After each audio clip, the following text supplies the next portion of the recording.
Everyone, देखो आज हम जो है आपका जो यूपीपीसीएस का असिस्टेंट इंजीनियर का पेपर हुआ था। अभी आपका उत्तर प्रदेश सरकार ने यूपीपीसीएस आयोग ने आपका असिस्टेंट इंजीनियर का पेपर कराया था, ठीक है। तो आपके एग्रीकल्चर इंजीनियरिंग के उसमें पेपर 1 थे और पेपर 2 थे। तो बहुत बच्चों का फ़ोन आया कि सर उसकी आप आंसर की एक रिलीज़ कर सको ताकि हम अपने नंबर जो है मैच कर सके। तो हमने जो है अपने अनुसार एक आंसर की बनाई है। इस आंसर की में कुछ गलतियां हो सकती हैं, ठीक है। इसमें हो सकता है कि 3-4 क्वेश्चन में हमें खुद डाउट है, तो हो सकता है कि वो आयोग कुछ और माने या हम कुछ और दें। तो आप क्या करना, अगर आपको कोई भी इसमें डाउट आता है तो हम जो है आप हमें जो है एक फ़ोन नंबर इसमें आएगा, आप उस पर जो हमें मेल कर सकते हैं। तो आप मेल आईडी पे मेल कर सकते हैं या उस फ़ोन नंबर पे जो है फ़ोटो खींच के आप हमें कर सकते हैं कि ये इसका आंसर है। लेकिन ये ध्यान रखो, जब भी आप भेजो तो उसकी एक्सप्लेनेशन साथ में भेजना। और दूसरी ये बात कि बहुत देर में, मतलब मुझे बहुत बच्चों का मैसेज आया था बहुत पहले से कि इधर पेपर दे चुके हैं, मानसिक तनाव है, आप पहले ही आंसर की बना दो। लेकिन हमारी टीम भी इसमें लगी हुई थी, तो इसमें टाइम लगता है, ठीक है ना। इसमें टाइम लग गया तो उसके लिए मैं खुद क्षमा मांगता हूँ कि कभी भी देरी हो ही जाती है, ठीक है। और तीसरी बात कि जिन बच्चों ने भी इसमें हेल्प करी है इस आंसर टी को डिज़ाइन करने के लिए, उनका बहुत बहुत धन्यवाद। देखो अब एग्रीकल्चर में क्या था, पेपर 1 में आपकी हिंदी थी, हिंदी के 25 क्वेश्चन थे और 100 क्वेश्चन आपके एग्रीकल्चर इंजीनियरिंग के थे। तो अगर इसमें जो एग्रीकल्चर इंजीनियरिंग का सेक्शन है उसको पहले डिस्कस करेंगे। ज़्यादातर इसमें फैक्ट बेस वाले ही क्वेश्चन है, तो इतना डिस्कशन कुछ ज़्यादा बनता नहीं है, आपको आंसर पता लग जाएगा। और ये आंसर आपको जो वीडियो के नीचे अगर आप देखोगे तो कमेंट, आपको वीडियो के नीचे ही जो है आपको इसकी वो भी मिल जाएगी कंप्लीट फाइल की क्या आंसर ठीक है और क्या नहीं है। तो वीडियो के नीचे ही इस फाइल को भी हम अपलोड कर देंगे अपने साइट पर ही, और आपको वहीं से लिंक मिल जाएगा जहां से आप डाउनलोड कर सकते हैं। दूसरा, जिन बच्चों के भी पेपर 1 के अनुसार जो एक्चुअल नंबर आपके बन रहे हो वो आप कमेंट बॉक्स में लिख सकते हैं। सबसे पहले क्वेश्चन था thermal efficiency of a diesel engine. तो आपको पता है thermal efficiency of diesel engine आपकी होती है 32 to 38%, 32 से 38% आपकी ये होती है। 25 से 32 आपकी होती है ऑटो साइकिल की, पेट्रोल इंजन की। और आपकी एक्सप्लेनेशन में भी लिखा है पेट्रोल की आपकी 25 से 32 होती है और डीजल की जनरली 32 to 38% वेरी करती है। अगला क्वेश्चन था आपका थर्मोस्टेट वॉल्व जो होती है डीजल साइकिल के लिए कब पूरी ओपन होती है। तो आपको पता है कि थर्मोस्टेट वॉल्व जो होती है 70 से 75 डिग्री पर ओपन होना स्टार्ट हो जाएगी। मतलब इट्स जस्ट जो होता है ना एक सिग्नल कि अब वो एक्चुएट होना स्टार्ट हो गई है। वो 88 से 90 पे आपकी डीजल के लिए पूरी ओपन होती है और पेट्रोल के लिए आपका 82 से 88 पर। तो इसका आंसर है आपका सी, बिटवीन 88 टू 90। जितने भी सही आंसर है वो बोल्ड में आपके मार्क कर रखे हैं। नेक्स्ट क्वेश्चन में बनते हैं recommended inflation pressure for field work of the tractor. अब देखो इसमें थोड़ा इसमें प्रॉब्लम थी बच्चों को। जो आपको पता है जो रियर प्रेशर आपको होता है रिकमेंडेड इन्फ्लेशन प्रेशर का, वो आपको होता है 0.8 to 1.2, ठीक है ना, केजी पर सेंटीमीटर स्क्वायर में होता है। पर इस बार आयोग ने किलो पास्कल में पूछा क्वेश्चन, उन्होंने क्वेश्चन को सीधा ना पूछे किलो पास्कल में पूछा। तो 0.8 to 1.2 केजी मीटर जो होती है रेंज होती है इसकी जनरली। अब इसको अगर आप एक्चुअल में कन्वर्ट करोगे तो कैसे करोगे, 9.8 से मल्टीप्लाई करोगे तो केजी आपका न्यूटन में हो जाएगा, और 10 की पावर 4 से करोगे तो सेंटीमीटर स्क्वायर जो डिवाइड कर रहा था ऊपर जाके मल्टीप्लाई करेगा, सिंपल है। तो आपकी रेंज आती है 78.4 से 117.6 किलो पास्कल। ये आपकी अगर आप इसको एडिटिव कन्वर्ट करोगे तो आएगी। तो अब इसके बीच में जो एक आंसर आ रहा है वो आपका आ रहा है 90, क्योंकि बाकी सब इस रेंज के बाहर है। लेकिन अगर ये देखा जाए तो ये 117.6 है, ये 120 के ही बहुत पास है। तो हो सकता है आयोग आपका इसका आंसर मान ले, पर जनरली हमारे हिसाब से जो इसका मोस्ट सफिशिएंट आंसर होगा वो सी होना चाहिए, because it is following in the recommended range. But again the 120 is very close to this, तो depends upon the state PCS itself, but they will accept it as answer, right. तो ये उन पे depend करेगा कि वो क्या करते हैं। फिर भी अभी के लिए ये आंसर 90 किलो पास्कल ठीक मानती हैं, क्योंकि यही आपका रेंज में फॉल हो रहा है जब आप इसको कन्वर्ट करोगे।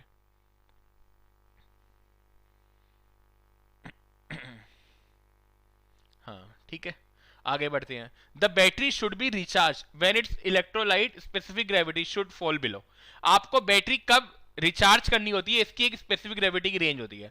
तो अगर आप आंसर देखोगे तो आंसर है 1.225। इसमें भी 3 फैक्ट होते हैं। देखो अगर आपकी 1.225 से अगर आपकी कम हो गई तो आपको चार्जिंग चाहिए।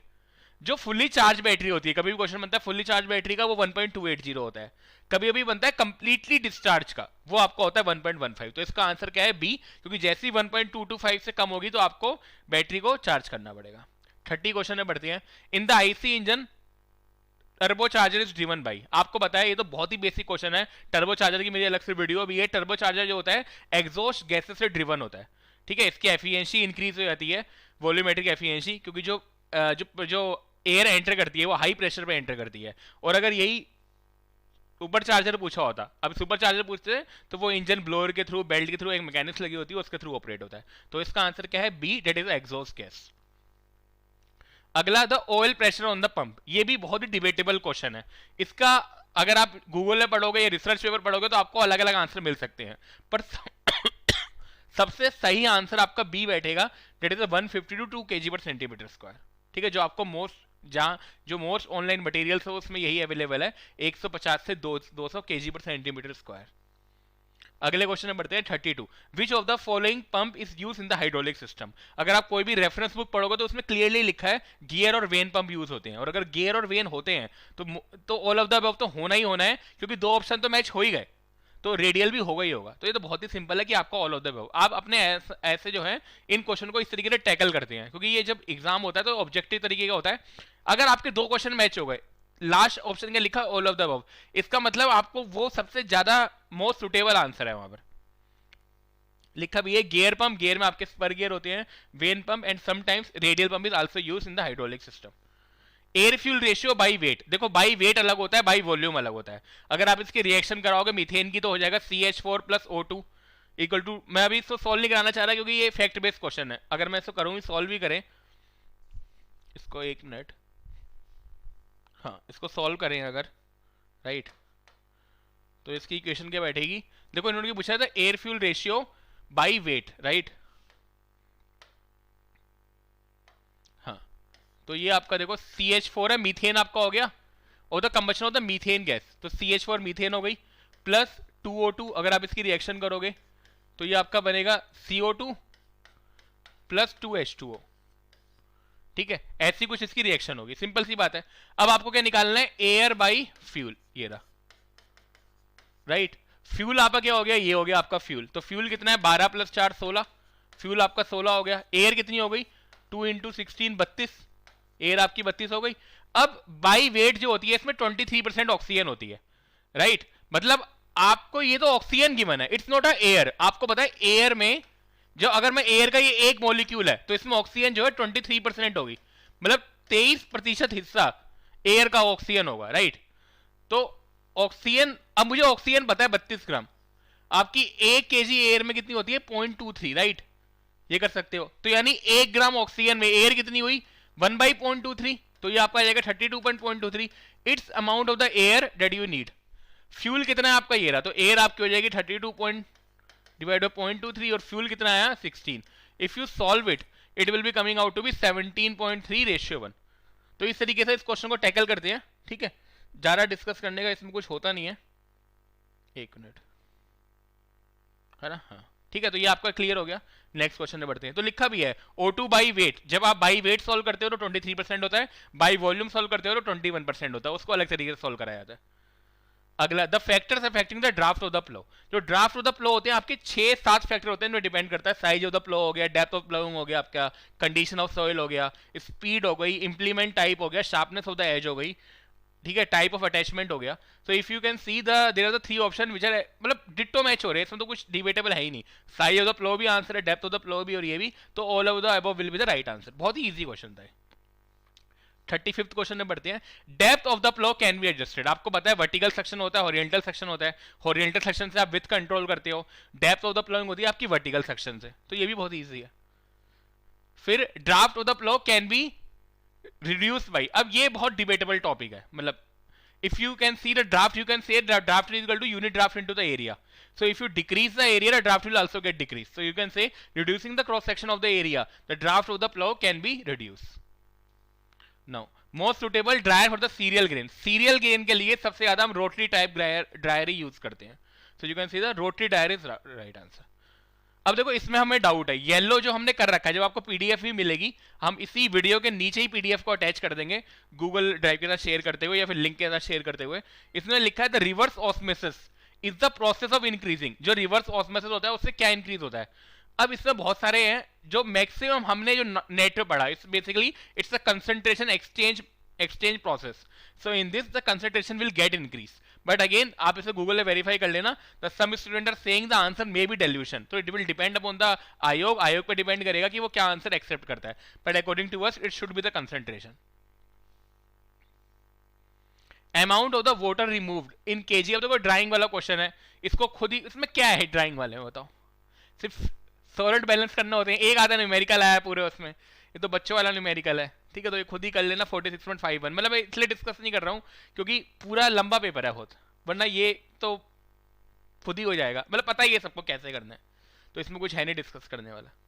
Desirable temperature for the grape storage, हाँ इसका आंसर लिख लो, देखो आंसर आप अपने नंबर कमेंट बॉक्स में जरूर मैसेज करना कितने नंबर आपके बन रहे हैं, और एक्चुअल करना जो आपके एक्चुअल इसी से बन रहे हो, अगर आपको किसी क्वेश्चन में डाउट है तो आप मैसेज कर सकते हो। Desirable temperature for grape storage, generally जो ग्रेप होता है वो -1 से 0 जो स्टोर कराया जाता है, और जो रिलेटिव ह्यूमिडिटी होती है वही होती है 90 to 95%। In modified atmospheric storage the configuration of the interesting air is altered by, अब आपको पता है जो उसमें जो एयर का जो कॉन्फ़िगरेशन होता है वो कैसे चेंज कराया जाता है basically, so in this there are the different kind of things that you can change, either you can, आप ऑक्सीजन को कम कर सकते हो, एडिंग नाइट्रोजन और इंक्रीजिंग CO2 और carbon monoxide. So if the modified atmospheric storage is used to increase the shelf life, हमारा purpose क्या होता है कि हमें शेल्फ लाइफ जो है इंक्रीज करनी होती है, शेल्फ लाइफ इंक्रीज करने का मतलब क्या है, जितने हमें जो तुम्हारा बैक्टीरिया जो है हमें उससे कम करना है, बैक्टीरिया को कम करने के लिए मुझे ऑक्सीजन लेवल कम करना पड़ेगा, कि जितना O2 कम होगा, और मुझे CO2 बढ़ाना पड़ेगा, so this is the main mechanism। so if you see in the modified atmospheric storage the configuration can be done by reducing this modified atmospheric configuration of the interesting and altered by the lowering oxygen and increasing CO2, basically आपको bacteria ही कम करने हैं, जो organism है उसको आपको control करना है, तो आपको पता है ऑक्सीजन जितनी कम करोगे उतने ऑर्गेनिज्म कम होंगे, और CO2 जितने बढ़ाओगे उतनी होगी, तो वो इसका आंसर है all of the above. Next question, the grain dryer developed in the Louisiana State University, Louisiana State University LSU जो आपकी होती है ये आपकी USA की होती है, it's basically A continuous mixing type dryer, तो ये तो बहुत ही फेमस, मतलब प्रीतम चंद्रा बुक पढ़ी होगी या निखाड़े पढ़ी होगी, तो किसी बुक में आपको ये मिल जाएगा, कंटिन्यूअस टाइप ड्रायर है।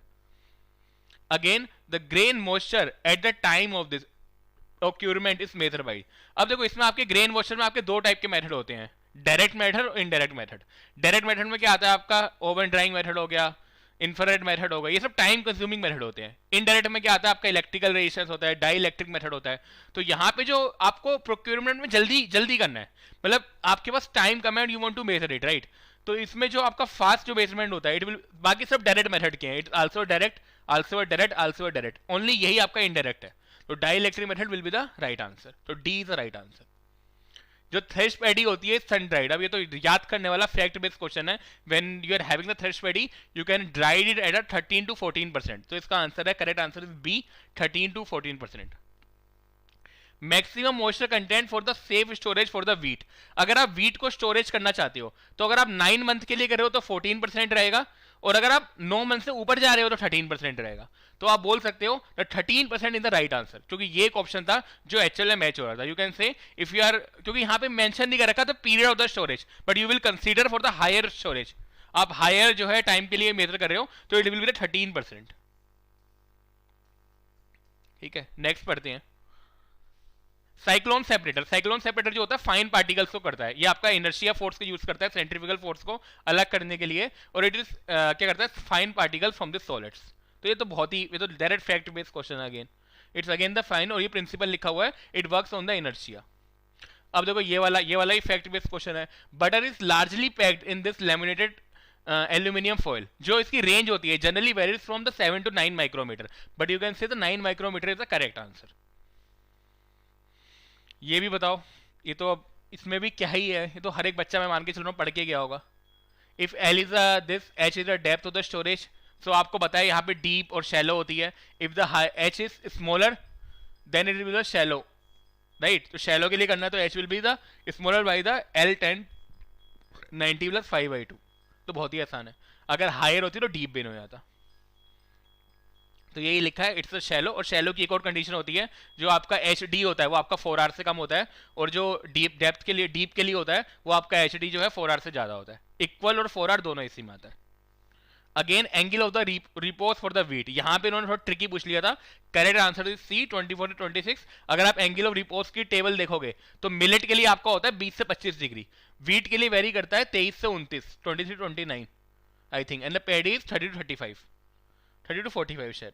तो आप ये देख लो, तो यहाँ पे यही ऑप्शन जो है इस रेंज में आ रहा है, जो इसकी रेंज है। तो आपका जो सी आंसर है it will be the right answer. Desirable temperature for the onion storage, आपको पता है ओनियन आप कितने पे स्टोर करते हो, आपका 0 डिग्री सेंटीग्रेड पे, तो C will be the right answer. बहुत ही सिंपल है। Hypobaric storage is known as, hypobaric आपका होता है लो प्रेशर स्टोरेज, ये आपको ध्यान रखना है। The hypobaric storage sub atmospheric pressure storage is used to the low pressure to increasing the shelf life of the product. Basically इसमें क्या होता है, आप लो प्रेशर का यूज करते हो क्योंकि आपको शेल्फ लाइफ जो है इंक्रीज करनी होती है।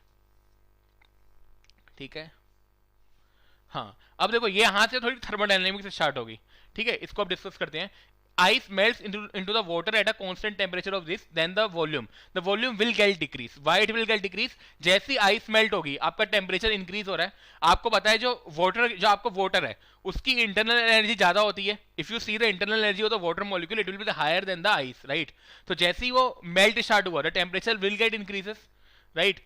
तो इंटरनल एनर्जी वो the whole system will get increase because the आपका ज्यादा से ज्यादा वाटर में कन्वर्ट होगा और इंटरनल एनर्जी वाटर की ज्यादा है, तो पूरी इंटरनल एनर्जी जो होल सिस्टम की इंक्रीज हो जाएगी। जैसे ही वो इंक्रीज होगी आपका वॉल्यूम जो है डिक्रीज हो जाएगा, तो volume will get decrease.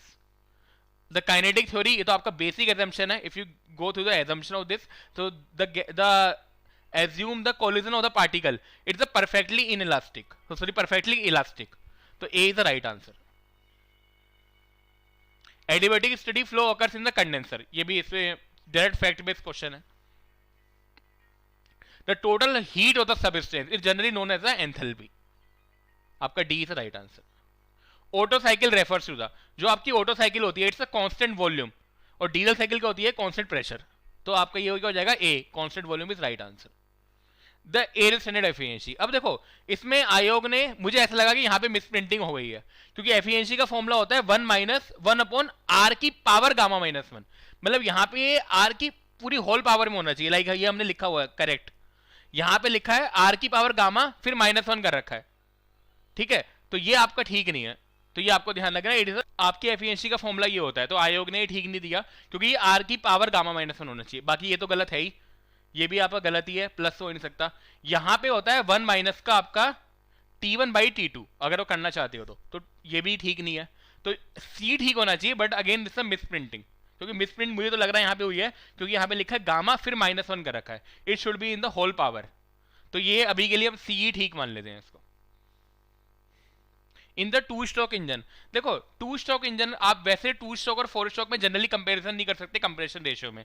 If you go through the research paper then you can not say, मतलब यू कैन नॉट कंपेयर। आजकल तो ऐसे इंजन आ रहे हैं जिनका कंप्रेशन रेशियो हो सकता है ज्यादा हो, पर in general sense if you apply the general sense, generally जो 2 स्ट्रोक जो आपके पेट्रोल इंजन होते हैं मैक्सिमम 2 स्ट्रोक होते हैं, तो the compression ratio of that engine is much lower than the other engine, so you can say the 2 stroke engine the compression ratio is less, you मतलब आप कह सकते हो, तो हो सकता है आयोग ए को ही ठीक माने।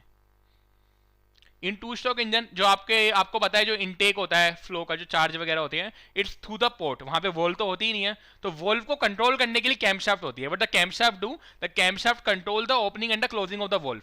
तो जब यहाँ पे वोल्व ही नहीं है, पोर्ट के थ्रू सब कुछ हो रहा है, तो यू आर नॉट, आपको कैमशाफ्ट की रिक्वायर्ड ही नहीं है। ठीक है, तो camshaft is not required in a 2 stroke engine because all the opening and the closing of the, because of their valve is not there. जो भी आपका चार्ज आ रहा है वो पिस्टन की मूवमेंट से हो रहा है, वो वहीं से आपकी ओपनिंग एंड क्लोजिंग जो होती है पोर्ट की वो होती है, कंट्रोल होती है। 3 पोर्ट होते हैं, इनलेट, आउटपुट और ट्रांसफर पोर्ट, आपको कैमशाफ्ट नहीं चाहिए होती है इसमें, तो ये बहुत ही अच्छा क्वेश्चन था। The horse power delivered by the engine received at the end of the crankshaft, आपको पता है जो आपको क्रैंकशाफ्ट में मिलेगी वो आपकी ब्रेक हॉर्स पावर होगी, जो आपकी पिस्टन सिलेंडर में मिलती है वो आपकी इंडिकेटेड हॉर्स पावर होती, तो इसका आंसर क्या हो जाएगा C, it's a brake horse power. Piston use in the tractor engine, देखो पिस्टन जो आपका होता है मैक्सिमम टाइप ये आपका एल्यूमिनियम और इसका एलॉय का बना होता है, so you can say aluminium and its alloy, but if you refer some books they are also some time steel in the cast iron, but हम एल्यूमिनियम एलॉय से आएंगे कि जितनी भी एग्रीकल्चर की मैक्सिमम बुक्स होती हैं they prefer the aluminium alloy as a correct answer. Most popular type of the clutch use in, अब इसमें बहुत डिबेट है। If you see the Pritam Chandra, I think मैं श्योर नहीं हूं, पर कुछ बच्चों ने बोला कि सर ये एक बुक में था जिसका direct answer single plate clutch लिखा हुआ है, पर मेरे हिसाब से ये मल्टीपल मल्टीपल प्लेट होना चाहिए, multiple disc type. But again you can say the single plate is right answer. हमने यही लिया कि मैक्सिमम जो हमने डिस्कशन करा तो हमारा यही आ रहा था, the C should be the right answer. But again इसमें डिबेटेबल हो सकती है, इसको मैं मना नहीं कर रहा, it's also a doubtful question कि आयोग क्या मानेगा। ऑक्टेन नंबर आपको पता ही है, पेट्रोल की जो इग्निशन क्वालिटी होती है ऑक्टेन नंबर होता है, डीजल का आपका हीटेन नंबर होता है, तो ऑक्टेन नंबर आपका हो जाएगा पेट्रोल वाला। The maximum power developed by the average man, average man जो होता है, अगर आप एक मनुष्य को लोगे, ह्यूमन बीइंग को लोगे, तो it is developed as a 0.1 HP। यही अगर बुलक का पेड़ लेते तो 1 HP का होता वो, तो it's correct answer will be the D, that is a 0.1 HP। The compression ratio of diesel engine is, again it varies from the 14 to 22 ratio 1, तो you can say 22/1 is the right answer। ये तो इसमें कुछ है ही नहीं, बहुत ही आसान क्वेश्चन था। फायरिंग ऑर्डर आपको पता है, दो फायरिंग ऑर्डर होते हैं, आइदर इट इज 1342 और 1243। सो यू कैन से द 1342 इसमें गिवन था, तो 1342 इज राइट आंसर, लेकिन 1243 होता तो वो भी ठीक होता, तो वो है ही नहीं, तो आपका 1342 is right answer, C is the right answer. Ballast, जो आपके बेलास्ट होते हैं आप फ्रंट टायर में भी ऐड करते हो, रियर टायर में भी ऐड करते हो। रियर टायर में ऐड करते हो आप ट्रैक्शन को इंप्रूव करने के लिए, ठीक है, तो रियर टायर में ट्रैक्शन में और फ्रंट टायर में आपकी स्टेबिलिटी को इंक्रीज करने के लिए। तो यहां पूछा है the ballast are use in the rear type, rear type में आपको देखो बड़े व्हील्स है, तो रियर टाइप के करेंगे ज्यादा आपको ट्रैक्शन वहां से मिलता है। So you can say for increasing the traction we add the ballast. Draft of the plough is measured by, तो सबको पता है डायनोमीटर से करते हैं, इसमें ऐसा क्या है, वो आपका टॉर्क मेजर करता है, ठीक है, और वो उसके थ्रू जो है आप ड्राफ्ट मेजर कर सकते हो। वोल्ट मीटर से आप वोल्ट मेजर करोगे, एमीटर से आप करंट मेजर करोगे, इलेक्ट्रोमीटर से आप मिल्क की डेंसिटी मेजर करते हो, तो इसमें भी कुछ नहीं है। Best time for the seed drill calibration, हाँ अब आपको अपनी सीड ड्रिल को कैलिब्रेशन करना है कि आपका जो सीड रेट है उसको कैसे कंट्रोल करेंगे ये सब। तो you can say before sowing, जब आप सोइंग कर रहे हो उससे पहले ही अगर आप कर रहे हो तो it's the best time for the calibration. और ये तो कॉमन सेंस से भी आता है क्वेश्चन, जब आप पेपर कम्पिटेटिव एग्जाम में बैठते हो तो आप ये एक्सेप्ट नहीं कर सकते कि एडिटेड बुक से भी क्वेश्चन आएंगे, कुछ क्वेश्चन कॉमन सेंस के आएंगे और आपको वहां पे फ्लो में जाना चाहिए, आप उसको छोड़ नहीं सकते कि दूसरे बच्चे को इतना इजी करके अटेम्प्ट कर देते हैं। तो ये before sowing is the right answer. Duffy's formula आपको पता है, कैपेसिटी ऑफ चाप कटर का एक फॉर्मूला होता है, C equal to W into H into L, वो तो आपका Duffy's formula is use for the calculating the capacity of the chaff cutter. तो ये तो बहुत ही आसान था, ये फॉर्मूला मैंने डिस्कस भी कर रखा है अलग वीडियो में, if you see the chaff cutter video तो we have discuss the formula in very detail. Threshing cylinder, अब इसमें क्या आपको थ्रेशिंग सिलेंडर में आपको हार्वेस्टर के डायमीटर गिवन है और इसके आरपीएम गिवन है, स्पीड निकालनी है, बताओ पेरिफेरल वेलोसिटी, पेरिफेरल वेलोसिटी क्या होती है आर ओमेगा, ओमेगा क्या हो जाएगा 2πn/60, और यू कैन से IDN इंटू 60, 2π को सॉरी 2r को आप डायमीटर लिख सकते हो, तो πdn/60 का फॉर्मूला लगाओगे तो यहाँ पे 23.457 मीटर पर सेकंड आएगा, तो बहुत ही आसान था। The angle at which the mower cutter bar is set to the direction of the motion, आपको पता है अगर डायरेक्शन ऑफ द मोशन ये है तो वो 90 डिग्री का होना चाहिए, लेकिन हम 2 डिग्री की लीड प्रोवाइड करते हैं, हम 2 डिग्री लीड प्रोवाइड करते हैं क्योंकि चलते समय वो हो सकता है ऐसा आ जाए, राइट, तो 88 डिग्री जो होता है उसको सेट कराया जाता है, तो 2 degree lead is provided, so it is set at an 88 degree angle to the direction of the motion, तो 2 डिग्री यहाँ पे लीड मिलती है, it's alignment, so basically the C is the right answer. ये मैंने अलग वीडियो में discuss कर रखा है, इफ यू सी इट। अब कोल्टर क्या होता है, आपका एमबी प्लो के आगे लगा होता है, जो आपका होता है to cut the furrow slice vertically अगर मुझे फरो स्लाइस को कट करना है तो ये आपका यूज होता है कोल्टर। तो इसमें सिर्फ ये पूछा है कि कहाँ यूज होता है एमबी प्लो में, तो ये भी होता आसान था। टिल्ट एंगल आपको पता है ये 15 से 25 होता है और डिस्क एंगल आपका 42 से 45 होता है, 40 से 42, 42 45, तो टिल्ट एंगल पूछा है तो B will be the right answer, the 15 to 25। The range of the depth of the soil and loosen by the primary tillage, ये बहुत डिबेटेबल है। तो प्राइमरी टिलेज में क्या होता है, हम सब सोलर यूज करते हैं, बहुत सारे इक्विपमेंट है, एमबी प्लाउ है और भी सारे प्लाउ हैं और सब सोलर भी है। सब सोलर जो होता है 100 सेंटीमीटर डेप्थ तक जाता है और कुछ इंस्ट्रूमेंट जो होते हैं वो 15 सेंटीमीटर डेप्थ तक जाते हैं, तो आप बोल सकते हो 15 से 100 सेंटीमीटर। जो इसमें रेंज आपकी आ रही थी, तो पहला तो आपका बिल्कुल ही नहीं हो सकता, 15 सेंटीमीटर से ही कम है।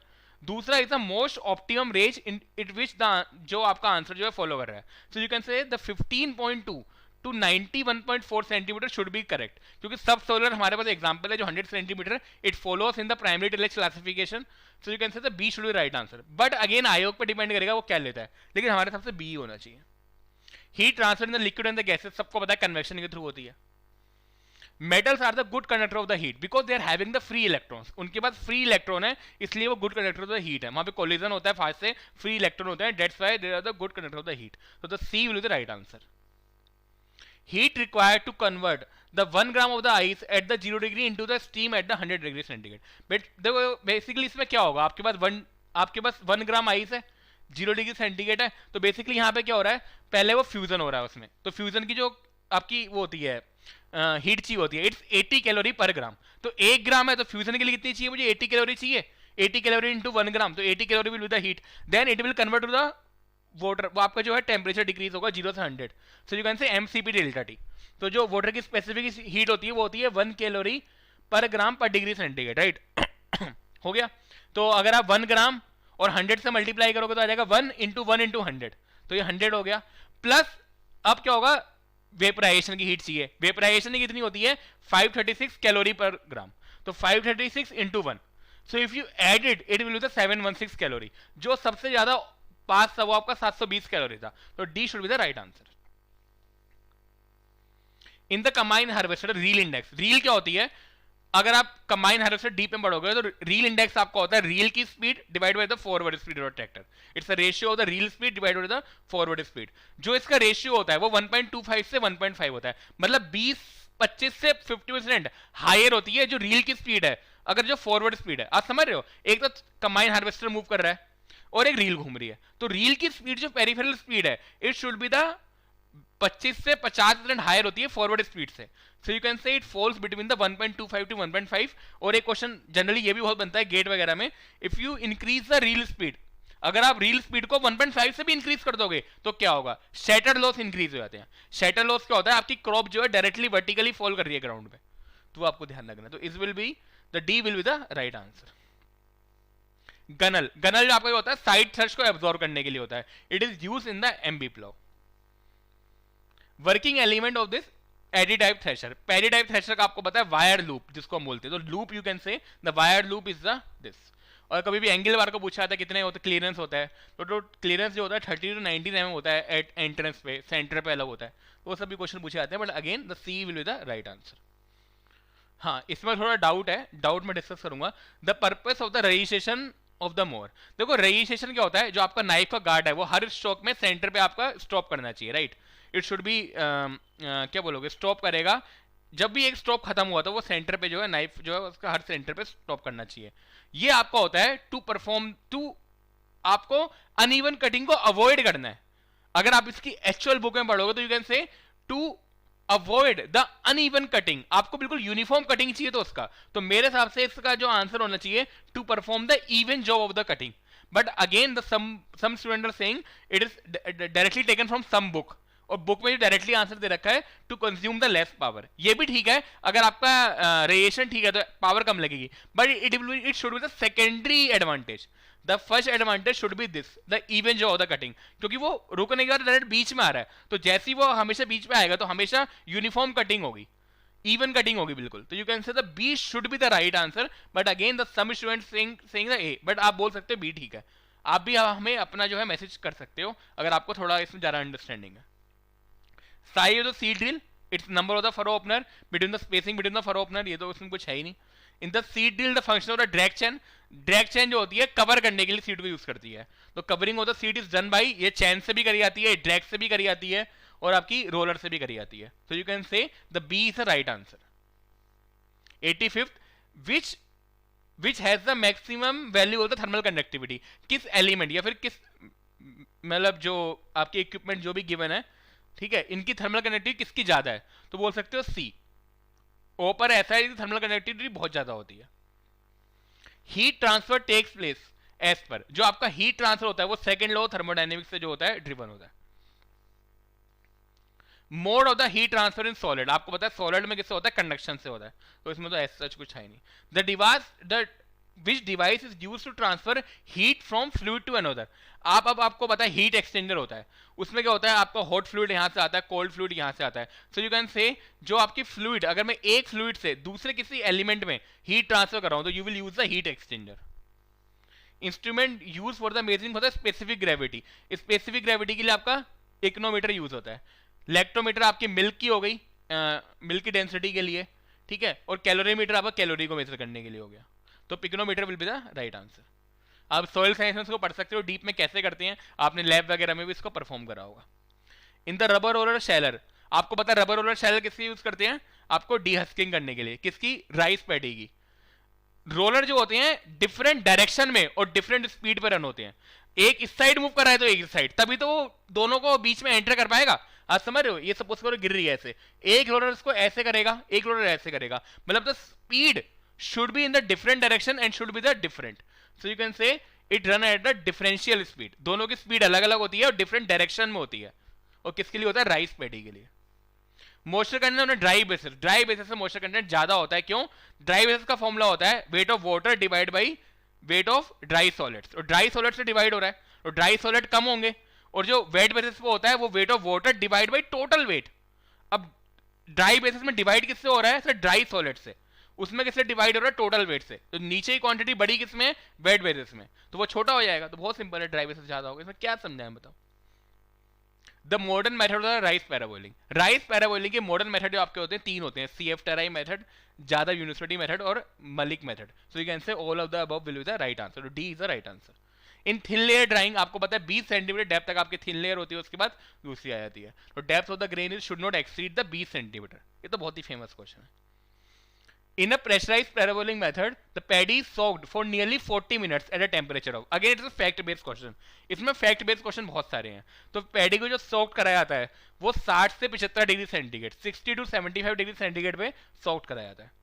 Which of the following is not a part of the hammer mill? अब hammer mill में आपके हैमर लगे होते हैं, स्क्रीन भी होती है, ये भी होता है रोटर, कास्ट आयरन प्लेट उसमें नहीं होती, तो C will be the right answer। 1 ton refrigeration, अगर आप 1 टन रेफ्रिजरेशन को करोगे, मैंने जो गेट की वीडियो से पूरा एक्सप्लेन कर रखा है कैसे ही आता है, it converts to the 3.5 kilowatt, तो इसमें किलो जूल पर मिनट में पूछा है, किलोवाट का मतलब क्या हुआ, किलो जूल पर सेकंड, तो 3.5 इंटू 60 हो जाएगा, सो if you convert it will be the 211 kilo joule पर मिनट। बताओ, अब कुछ क्वेश्चन तो बहुत ही आसान थे जो रिलेट हो सकते थे वहां पर, ठीक है, तो 2 से 10 के राउंड आएगा, तो 2 से 11 you can say right answer. The process of the hotter fluid moving and transferring heat to the colder surrounding is known as a convection, बताओ इसमें क्या था ऐसा। कुछ क्वेश्चन तो सही में आसान थे। रबर रोलर शैलर मैंने पहले डिस्कस करा था, 2 रोलर लगे होते हैं, डिफरेंट स्पीड में कर रहे हैं, डिफरेंट डायरेक्शन में कर रहे हैं, किसके लिए यूज होता है, आपका राइस पैडी हस्क के लिए, तो कैसे the paddy will be the right answer. A, to reduce the FFA formation of the rice bran it must be stored at the low. अब अगर हमें FFA को रिड्यूस करना है तो आपके 3 चीजें हैं, आपको टेम्परेचर को कम करना पड़ेगा, ह्यूमिडिटी को कम करना पड़ेगा, मॉइस्चर को, तो you can say the all ABC are the right answer. Pulse are the main source of the nutrient in the medium vegetable diet, protein मिलता है पल्स से, अब ये तो पता होना चाहिए ना, पल्स से आपको क्या मिलता है, प्रोटीन मिलता है, दाल में सबसे ज्यादा प्रोटीन होता है मैक्सिमम, सोयाबीन में भी बहुत होता है, पर you can say pulses are the also the major constituent of the protein. Equipment use for the vertical lifting, आपको वर्टिकल लिफ्ट करना है, बकेट एलिवेटर लगा होता है, बकेट एलिवेटर होता है इसके लिए वर्टिकल लिफ्ट करने के लिए, तो bucket elevator will be the right answer. अब होता है high temperature short time, HTST, जो पास्चराइजेशन होता है, milk is heated at a temperature, अब हाई टेम्परेचर चाहिए वहां पे और short time, so the milk is heated at a 71 degree centigrade for the 16 second, मतलब 16 सेकंड के लिए हम 71 डिग्री टेम्परेचर पे जो है हीट करते हैं, तो 71 degree will be the right answer. Question बढ़ते हैं, the Janssen formula is used to determine the pressure of, तो जेंसीन फॉर्मूला होता है आपका डीप बिन के लिए यूज होता है, ये चेक कर लेना, जेंसीन डीप बिन के लिए होता है, हाँ मैं भी थोड़ा भूल रहा हूँ पर ठीक ही करा होगा। The recommended relative humidity for the safe storage of the potato, तो आपकी वो होती है 85 से 90, ये तो बहुत सारे क्वेश्चन थे, मतलब हमें ये होता लग गया अगर आप UPPCS या उत्तराखंड PCS की तैयारी कर रहे हो तो फूड में आपके टेम्परेचर और रिलेटिव ह्यूमिडिटी हर क्रॉप की स्टोरेज के लिए, हार्वेस्टिंग के लिए वो बहुत इंपॉर्टेंट है, तो 85 से 90 is right answer. The ideal relative humidity for the onion storage, अब इसमें कोई डिबेट नहीं करी जा सकती, ये फैक्ट बेस है भाई, 70 से 75 है, उसमें ना मैं आप कुछ कर सकते हो ना आप कुछ कर सकते हो। Boiling point of the NH3 again minus का 33.3 डिग्री सेंटीग्रेड, इसमें भी कुछ नहीं कर सकते। D stoner works on the principle of the specific gravity, ये बहुत ही फेमस क्वेश्चन है। डी स्टोनर क्या होता है, स्पेसिफिक ग्रेविटी की, उसमें ये फिजिकल सेपरेशन में आपको यूज होता है सेपरेट करने के लिए पार्टिकल्स को, it works on the principle of the specific gravity. After pasteurization of the milk it is rapidly cool to the, जैसी पास्चराइजेशन आपको होगा तो 10 डिग्री तक आपको रिड्यूस करना है, उससे कम रिड्यूस करना है, it is rapidly cool to the 10 degree और below. Deep bed drying is characterized by, ठीक है, जो डीप बेड होती है आपका significant moisture and temperature gradient and a different layer. तो डीप बेड में क्या होता है, आपका 20 सेंटीमीटर ज्यादा डेप्थ होगी और वहां पे डिफरेंट डिफरेंट लेयर बनती है। आप देखोगे तो इंटरमीडिएट लेयर होती है, फिर ऊपर जाती है, तो आपके डिफरेंट डिफरेंट लेयर्स का वहां पे कॉन्सेप्ट होता है। सो यू कैन से, क्योंकि वहां पे सिग्निफिकेंट आपको डिफरेंशिएशन मिलेगा between the layers. Best time of the harvesting, जो आपका मॉर्निंग होता है उसमें आपकी क्रॉप में स्ट्रेस वगैरह बहुत कम होगी। सो you can say the morning will be the बिल्कुल परफेक्ट टाइम है हार्वेस्टिंग के लिए। So it will be the best time for the harvesting for the vegetables, the morning will be the perfect time. Most suitable method for the vegetable blanching is the hot water. In the airtight grain storage, the insects are killed when the O2 level falls to about. जैसे ही आपका O2 level जो है 2% तक fall करेगा, the insect will automatically get killed. In which region of the country the कोठार type structure is use? कोठार का शायद रेंज आप चेक करें ना, 3.5 to 18 टन होता है। तो नॉर्दर्न पार्ट में जो होता है, आपके जो नॉर्थ इंडिया हो गया, नॉर्दर्न पार्ट हो गया, it use as a storage structure. The relationship between the equilibrium moisture content and the relative humidity. The formula is 1 minus RH e की power minus ct moisture content on a dash basis की power n। बच्चों ने पढ़ रखा होगा, तो ये आपके हेंडरसन इक्वेशन होती है, बहुत फेमस होती है, ठीक है। रैंकाइन और जेंसिन तो आपके उसके लिए हो गए, आपके स्टोरेज में जो आपको करना है, लेटर प्रेशर जो कैलकुलेट करना है, ठीक है, तो वो सब हो गया। That is done to remove the grain heat during the storage, aeration. Aeration ही आपका यूज करा जाता है। Which of the following is use handling the milk powder, इसमें भी डिबेट है। मिल्क पाउडर में जो बच्चों ने बोला आपका belt conveyor should be the right answer, but if you see for the sticky material, जो चिपक जाते हैं, स्टिकी मटेरियल होते हैं, जनरली हम स्क्रू कन्वेयर जो है यूज करते हैं। सो अगेन कुछ जगह आपको इंटरनेट वगैरह में स्क्रू कन्वेयर भी मिलेगा, but again we have gone for the majority of the student, so we can say the belt conveyor should be the right, but depend करेगा कि आयोग क्या लेता है इसको। Desirable temperature for the apple storage आपको होगा -1 to 4 degree centigrade. 100 kilo for the clean bold paddy would yield. हाँ, अब ब्रेन कितना होता है, अब देखोगे तो आपको 4 से 6% जनरली ब्रेन होना चाहिए, तो you can say the 6 kg। हमने इसको 6 kg आंसर लिया है, क्योंकि जब हम पढ़ते भी हैं तो जनरली 20% आपका हस्क हो जाता है और 6% आपका ब्रेन आता है, तो you can say the brain will be around the 6, तो हमने 6 लिया है। कुछ बच्चे बोल रहे थे सर 4 होना चाहिए, नहीं 6 ही होना चाहिए यहाँ पे। Cold process also known as, ये आपकी होती है फ्रीजिंग, ये तो बहुत सिंपल है, फ्रीजिंग ही इसको करा जाता है। थर्मोडायनेमिक प्रॉपर्टीज, जो थर्मोडायनेमिक प्रॉपर्टी होती है, देखो पॉइंट फंक्शन होता है, द पॉइंट फंक्शन क्या होता है, जो इनिशियल और फाइनल वैल्यू पे डिपेंड करेगा, it does not depend on the path. आप समझ रहे हो, एक ऐसी प्रॉपर्टी जो सिर्फ किसी भी उसमें प्रोसेस में जो सिर्फ इनिशियल और फाइनल वैल्यू पे डिपेंड कर रही है, वो पाथ पे डिपेंड नहीं कर रही है उस पर। अगर पाथ पे कर रही होती तो पाथ फंक्शन आता। थर्मोडायनेमिक्स की प्रॉपर्टीज होती है, इट्स अ पॉइंट फंक्शन, तो लिखा भी तो all thermodynamic property are linked to the point function. Zeroth law, अब आपका जीरोथ लो थर्मोडायनेमिक्स क्या बोलता है, स्टेट्स, अब देखो यहां पर, if the two system both are in equilibrium with the third system they are in the thermal equilibrium with each other. वो बोल रहा है अगर दो सिस्टम है, वो एक थर्ड सिस्टम के साथ इक्विलिब्रियम में है, मतलब वो सेकंड सिस्टम अलग है, थर्ड सिस्टम सेपरेटली अलग है, तो वो सभी होंगे। ये भी बहुत मेन है, बहुत ही सिंपल चीज है।